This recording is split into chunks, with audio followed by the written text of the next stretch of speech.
बात, ओबीसी की बात, जनगणना की बात बहुत की जाती है। माननीय सभापति जी, जिसकी जात का पता नहीं वो गणना की बात करता है। आपको जितनी गाली देनी है आप दीजिए, हम खुशी से लेंगे। सर, उधार की बुद्धि से राजनीति नहीं चलती है, उधार की बुद्धि से राजनीति नहीं चलती है।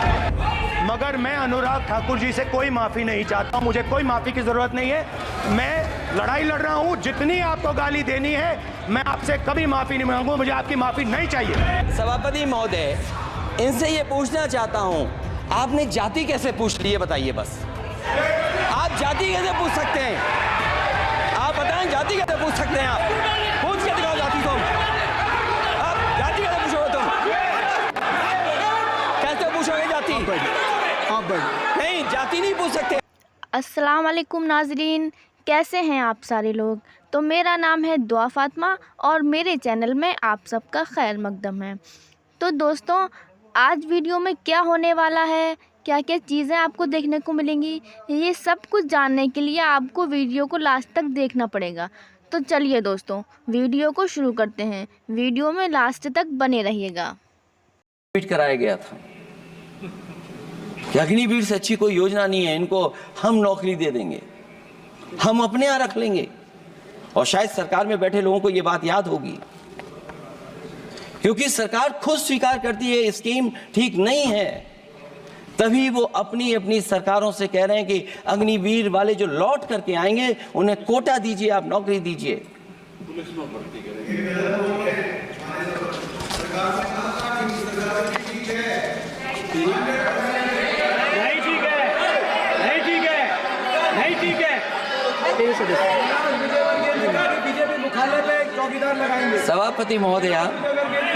सभापति महोदय, मैं बैठ जाता हूं, आप खड़े होकर के कह दीजिए अग्निवीर व्यवस्था अच्छी है। मैं इस सभा में खड़े होकर कहता हूं, उस राज्य से आता हूं, हिमाचल प्रदेश से, जिसने पहला परमवीर चक्र विजेता मेजर सोमनाथ शर्मा दिए। कारगिल के युद्ध में सबसे ज्यादा शहीद होने वाले हिमाचल प्रदेश के वीर नौजवान थे।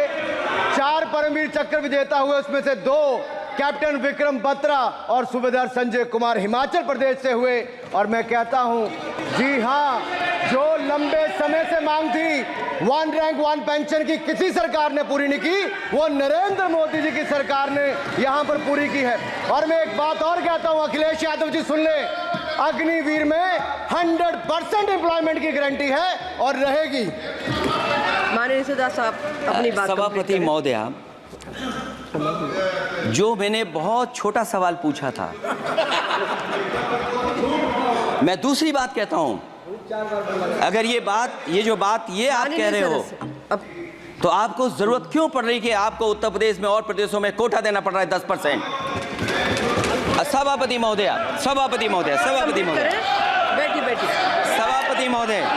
जहां तक परमवीर, रुक जाइए,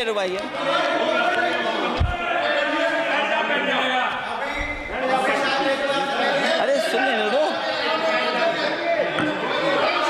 माननीय सदस्य साहब अपनी सभापति महोदय, चैल जानते हैं आप कहाँ हैं? चैल जानते हैं आप कहाँ हैं? कभी गए हो उस मिलिट्री स्कूल में? मैं खुद मिलिट्री स्कूल का पढ़ा हूँ। और आप परमवीर चक्र की बात कर रहे हो, तो हम भी तमाम नाम गिना सकते हैं कितने परमवीर चक्र आग्रह कर रही हूँ, आपस में चर्चा न करें। ये सभापति महोदय, जी 1 मिनट से भी कम,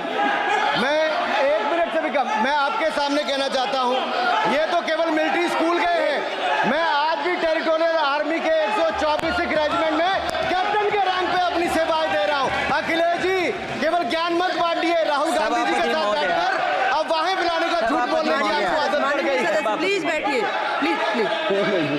माननीय सदस्य से मैं आग्रह कर रही हूं, आप अपनी बजट पर चर्चा करें। सभापति महोदय, आपका समय पूरा हो गया है, प्लीज कंप्लीट करिए। सभापति महोदय, मैं इसलिए नहीं कह रहा, मैं क्या बात कहना चाहता हूँ, शायद मंत्री जी नहीं रहे इसलिए तकलीफ परेशानी ज्यादा है। और आप, अरे हमारा दर्द नहीं समझोगे, हम आपका दर्द चेहरे से पढ़ते हैं। अच्छा, दर्द मैं बताता हूँ। माननीय सदस्यों से मैं आग्रह कर रही हूँ, सभापति महोदय, दर्द मैं बताता हूँ। दर्द में बताता हूं। बजट पर चर्चा करिए माननीय, प्लीज बजट पर चर्चा सभापति जी, करिए। दर्द में बताता हूं, देखिए दर्द बात पहुंचेगी कि नहीं पहुंचेगी।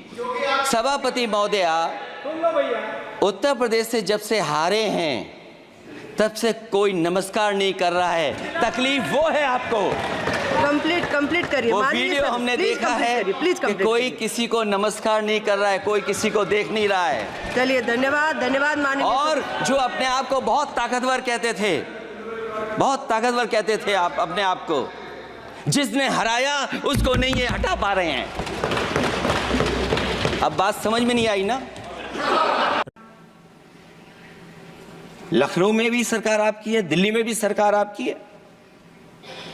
आखिरकार ऐसा क्यों हो रहा है? और आज ही जब सदन में सभापति महोदय हम लोग आए हैं तो एक और रेल एक्सीडेंट की खबर सुनी है। जब से ये सरकार आई है, रेल एक्सीडेंट्स और पेपर लीक में कंपटीशन चल रहा है कि कौन आगे जाएगा।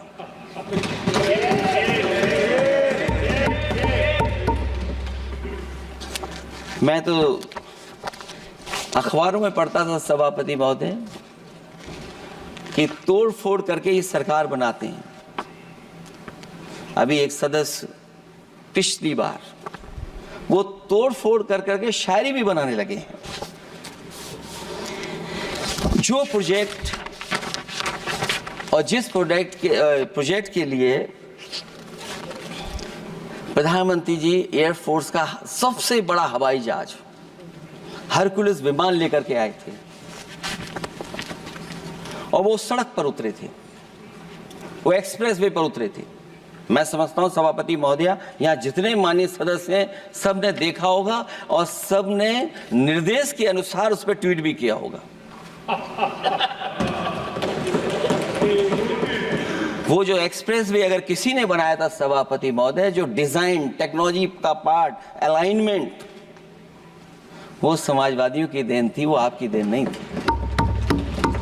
ये बात मैं इसलिए कह रहा हूं सभापति महोदया क्योंकि इस बजट में सरकार चलाने के लिए आपने पैकेज दिया है।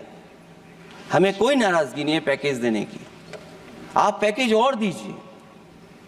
लेकिन अगर आप बक्सर से भागलपुर एक्सप्रेस वे बना रहे हैं तो आप उत्तर प्रदेश की पूर्वांचल एक्सप्रेस वे को क्यों नहीं जोड़ रहे हैं? और मैं तो कहूंगा आपसे कि केवल अगर आप 25 किलोमीटर जोड़ देंगे, जहां पूर्वांचल एक्सप्रेस वे रुक गया था, केवल 25 किलोमीटर आप जोड़ देंगे तो दूसरे काम को अपना जो बनाते हैं, आप ये कह पाएंगे कि दिल्ली से लेकर के आपने भागलपुर तक एक्सप्रेस वे दिया है। ये इस बजट में कहा जा रहा है कि हम 109 high yielding and climate resilient varieties लाएंगे। तो सभापति महोदय, हम अपने माननीय मंत्री से कहेंगे कि वो ग्लोबल वार्मिंग के लिए जो आप काम पिछले कितने वर्षों से कर रहे हैं, क्या हुआ उस ग्लोबल वार्मिंग का? COP21 में भी आप हुआ है, G20 में भी आपने आश्वासन दिया और कुछ नहीं किया, तो आपको क्या लाना पड़ रहा है? 109 high yielding and climate resilient varieties. आप मुझे बताओ किसान पर कब तक पहुंचाओगे आप, और उसको पहुंचाने के लिए आपके पास क्या इंतजाम है? और फिर दूसरे पैराग्राफ में फिर बदल जाते हैं आप। अभी आप बात कर रहे हैं रेजिलेंट वैरायटीज की और फिर आप कह रहे हैं कि हम नेचुरल फार्मिंग को बढ़ावा देंगे। सभापति महोदय, इस सरकार बताए कि रेजिलेंट क्रॉप सीड्स कब तक पहुंचा देंगे, उससे लाभ किसानों को कैसे मिलेगा, और फिर नेचुरल फार्मिंग जो अभी भी कर रहा है किसान कई जगह पर, उसके लिए क्या अलग से पैकेज है आपके पास बजट में? आपने तो केवल सभापति महोदय एक चीज सीखी है पार्ले जी बिस्किट से, महंगाई और मुनाफा। इस सरकार ने 10 साल में डीएपी की बोरी को, खाद की बोरी को छोटा कर दिया। इससे और ज्यादा छोटा मत करना आप।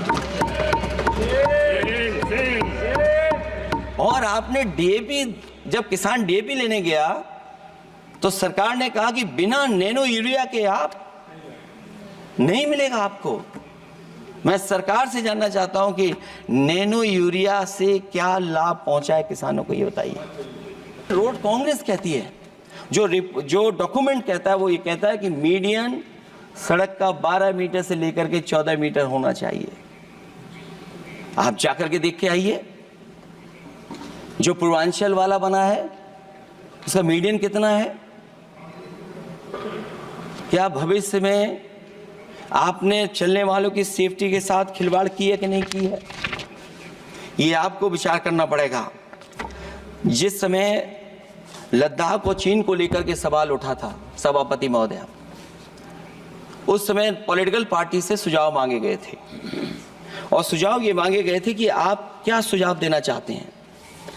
तो उस समय जो सुझाव समाजवादी पार्टी ने दिया था वो सुझाव ये था कि लिपू लेक से लेकर के आपके ग्वालियर तक 6 लेन हाईवे बनना चाहिए। कभी ज़रूरत पड़ने पर सीमाओं पर हमारी फौज का आना जाना जल्दी हो जाए। और मुझे याद है जो अखबारों में मैंने पढ़ा था, सरकार ने उसको स्वीकार कर लिया था कि 6 लेन हाईवे बनेगा वो।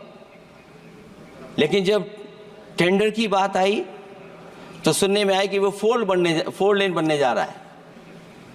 और अभी जब वो काम हो रहा है, जब काम मैंने दोबारा उसको देखा तो पता लगा कि डबल लेन पेव शोल्डर बन रहा है।